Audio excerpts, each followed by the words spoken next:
Ayan guys, ang nangyayari dito sa Germany. Kita niyo yung mga kutitap na yun.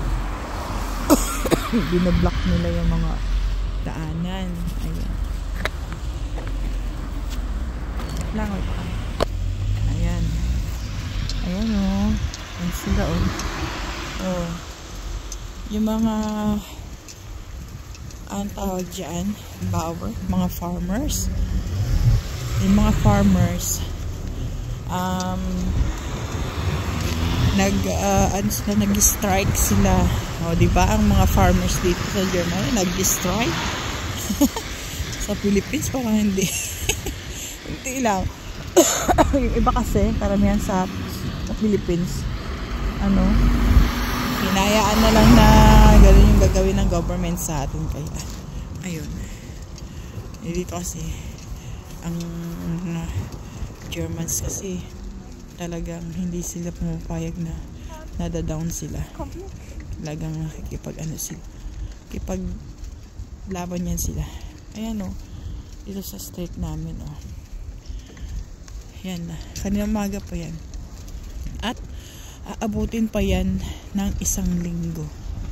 Yan ang mangyayari sa amin. Yan.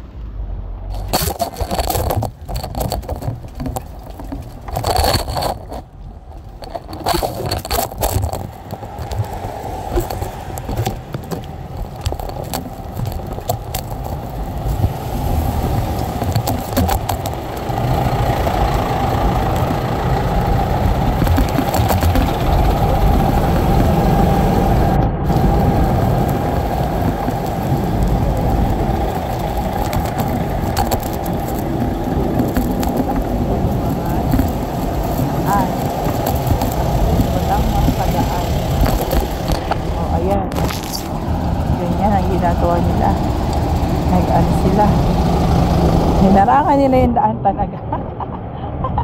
Nakaharap sila,